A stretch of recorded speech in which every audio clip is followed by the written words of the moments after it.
दोस्तों आज हम आपको बताने वाले हैं एसआईपी में रुपी कॉस्ट एवरेजिंग क्या होती है और यह एसआईपी में कैसे फ़ायदा पहुंचाती है। दोस्तों यदि आप म्यूचुअल फंड में एसआईपी के माध्यम से इन्वेस्ट करते हो या आप इन्वेस्ट करने की सोच रहे हो तो आपको इसके बारे में ज़रूर पता होना चाहिए। दोस्तों आज की इस वीडियो में हम आपको इस टॉपिक के बारे में ए टू जेड जानकारी देने वाले हैं ताकि आपके सारे डाउट क्लियर हो सके और आपके आसानी से यहाँ पे समझ में आ सके। तो आइए दोस्तों शुरू करते हैं आज की वीडियो और स्टेप बाय स्टेप समझते हैं। दोस्तों जब आप एसआईपी करते हैं तो हर महीने एक ही तय रकम, जैसे जो भी आप रकम डिसाइड करते हो, जैसे 500, 1000 या 2000 या इससे ज़्यादा भी हो सकता है, जो भी आपने अमाउंट डिसाइड किया वही अमाउंट हर महीने आपका म्यूचुअल फंड में यहाँ पे लगता रहता है। फॉर एग्जाम्पल जैसे आपने डिसाइड किया कि भैया हमें किसी म्यूचुअल फंड में 1000 रुपये की हर महीने एसआईपी करनी है और आपने महीने की 1 तारीख यहाँ पे डिसाइड भी कर दी, तो क्या होगा, जब जब महीने की 1 तारीख आएगी ना तब तब आपके बैंक अकाउंट से 1000 रुपये कट के एसआईपी के थ्रू उस म्यूचुअल फंड में यहाँ पे जमा होते रहेंगे। ठीक है, तो इसी तरीके से आपके यहाँ पे म्यूचुअल फंड में जमा होता रहा जो भी आप अमाउंट डिसाइड करते हैं। लेकिन अब समझो यहाँ पे लेकिन मार्केट हर दिन ऊपर नीचे होता है, इसीलिए हर महीने आपको मिलने वाला यूनिट की कीमत एनएवी जिसको हम बोलते हैं नेट एसेट वैल्यू अलग होती है। ठीक है, जैसे एनएवी ज़्यादा होगी, मान लो एनएवी ज़्यादा होगी तो आपको कम यूनिट मिलेंगे, यदि एनएवी कम होगी तो आपको यहाँ पे ज़्यादा यूनिट मिलते हैं। मतलब आप मार्केट की गिरावट में अपने आप ज़्यादा यूनिट खरीद लेते हैं। ठीक है, और मार्केट ऊंचा होता है मतलब हाई होता है तो कम यूनिट आपको मिलती है, मतलब कम यूनिट आप लेते हैं। इसी को कहते हैं रुपी कॉस्ट एवरेजिंग। आइए इसको और भी समझते हैं। अब दोस्तों इसके फायदे समझते हैं, इसके फायदे क्या क्या होने वाले हैं।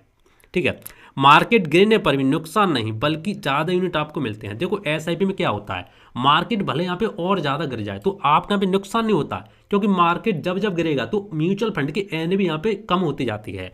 और यदि आप कम एनएवी में आपको ज़्यादा यूनिट मिलते हैं, जो आपको आने वाले समय जब मार्केट ऊपर जाती है तो वही कम यूनिट जो आपको मिलेंगे वो आपको और ज़्यादा यहाँ पे आपकी पैसा यहाँ पे बढ़ाते हैं। ठीक है, देखो कुल शुरुआती खरीद की औसत कीमत कम हो जाती है। जैसे आप शुरुआत में कभी आगे मैं आपको एग्जांपल के माध्यम से समझाऊंगा। ठीक है, देखो लंबी अवधि में अच्छा रिटर्न पाने की मदद मिलती है, आपको मार्केट टाइमिंग की चिंता नहीं रहती, आपको मार्केट ज़्यादा देखने की कोई भी यहाँ पे जरूरत नहीं रहती, डिसिप्लिन निवेश हो जाता है। ये दोस्तों होते हैं एसआईपी के फायदे। आप दोस्तों समझते हैं उदाहरण एग्जाम्पल के माध्यम से कि किस तरीके से यहाँ पे एनएवी काम करती है, किस तरीके से रुपी कॉस्ट एवरेज यहाँ पे निकल के आता है।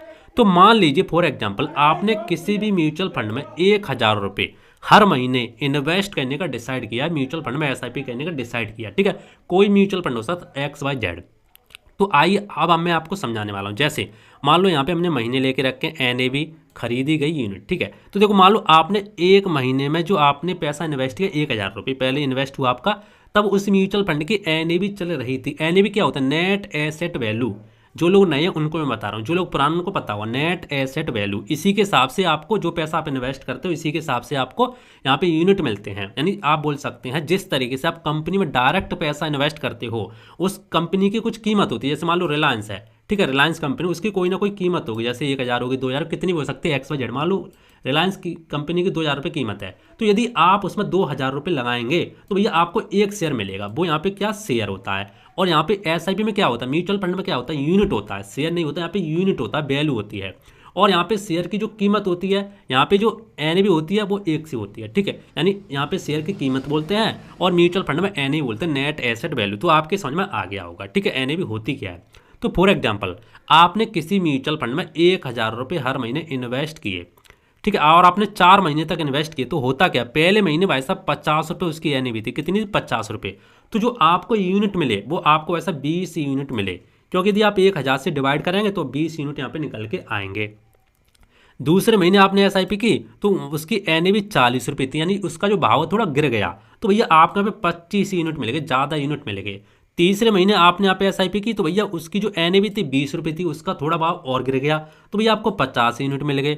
चौथे महीने जो आपने भाई साहब इन्वेस्ट किया तो उसकी कीमत बढ़ गई, 50 रुपये फिर से आ गई, पहले थी 50 फिर से 50 रुपये आ गई, तो उसकी जो यूनिट आपको मिले 20 यूनिट मिले। तो आप देख सकते हैं हर महीने उसकी एनएवी अलग होने के हिसाब से कभी आपको यूनिट ज़्यादा मिल रहे, कभी आपको यूनिट कम मिल रहे हैं। और जब जब मार्केट गिर रहा है तो आपको वैसा ज़्यादा यूनिट यहाँ पे मिल रहे हैं। तो आपका जो कुल निवेश हुआ वो आपका 4000 रुपये होगा। कुल निवेश कितना हुआ, 4000 रुपये, क्योंकि हमने यहाँ पे चार महीने के यहाँ पे आपको दिखाया है। ठीक है, और कुल यूनिट आपका कितने निकल के आए, कुल यूनिट आपके निकल के आए 115। ये वाला जो यूनिट है 115 टोटल यूनिट आपके हो चुके हैं। अब हम यहाँ पे निकालते हैं एवरेज। एवरेज कैसे निकलेगा, तो देखो अब क्या होगा, अब आपकी प्रति यूनिट औसत रुपी कॉस्ट एवरेजिंग कैसे होगी वो समझो। तो हमने यहाँ पे 4000 से डिवाइड कर दिए 115 रुपये, तो यहाँ पे निकल गया 34.78 प्रति यूनिट, यानी 34.78 प्रति यूनिट। कैसे निकल गया, रुपी कॉस्ट एवरेजिंग, यानी आपने कभी 50 में खरीदा, कभी 40 में, कभी 20 में, कभी 50 में। तो अब यहाँ पे जो एक एवरेज निकल के आया वो ऐसा 34 रुपये प्रति यूनिट के हिसाब से निकल के आया। यानी आप देख सकते हैं कभी आपने ज़्यादा में खरीदा, कभी कम में, तो यहाँ पे 34 ही निकल के आया है। तो इसी तरीके से रुपी कॉस्ट एवरेजिंग होने के नाते होने का फायदा यही हो जाता है कि भैया जब जब मार्केट ऊपर जाएगा तो आपकी रुपी कॉस्ट एवरेजिंग और कम होती, मतलब बढ़ जाएगी, और जब जब मार्केट नीचे करेगा तो आपकी और यहाँ पे ज़्यादा यूनिट आपको मिलेगी, तो और आपकी रुपी कॉस्ट एवरेजिंग और यहाँ पे कम होती जाती है। इसीलिए दोस्तों एसआईपी में आपको घाटा ना के बराबर होता है रुपी कॉस्ट एवरेजिंग के माध्यम से, क्योंकि यहाँ पे आपका जो रुपी कॉस्ट एवरेज होती है कम निकल के आती है। ठीक है, अब यदि एनआई बढ़ती है तो भैया आपका पैसा और ज़्यादा बढ़ जाएगा, तो आपके समझ में आ गया होगा। लेकिन ध्यान दो, एनआई भी कभी 20 थी, कभी 50 थी, अभी मैंने आपको समझाया, फिर भी आपकी औसत कीमत 35 के आसपास आई। यही है रुपी कॉस्ट एवरेजिंग का जादू। ठीक है, आपके समझ में आ गया होगा। ये जो आपकी 34 के हिसाब से आई है ना, तो अभी आप और एसआईपी करते जाएंगे तो और कम हो जाएगी, क्योंकि कभी ज़्यादा कभी कम बढ़ भी सकती, कम भी हो सकती है। ठीक है, तो दोस्तों आपके समझ में आ गया। निष्कर्ष क्या निकलता है, रुपी कॉस्ट एवरेजिंग मार्केट में उतार चढ़ाव का फायदा लेकर रुपी एवरेज कॉस्ट कम करता है। ठीक है, एसआईपी इसीलिए बहुत लोगों के लिए सुरक्षित और स्मार्ट तरीका माना जाता है। तो दोस्तों उम्मीद करता हूँ आज का यह वीडियो आपको पसंद आया होगा। फिर भी दोस्तों यदि आपका कोई डाउट है तो आप नीचे कमेंट करके पूछ सकते हैं, मैं आपको रिप्लाई देने का जरूर कोशिश करूंगा। बाकी दोस्तों जो भी आप एसआईपी में इन्वेस्ट करना चाहते हैं अपने रिस्क पर करें, क्योंकि म्यूचुअल फंड एक रिस्की इन्वेस्टमेंट होता है इसीलिए। ठीक है, तो मिलते हैं इंटरेस्टिंग नई वीडियो में, तो जय हिंद, वंदे मातरम, बाय बाय।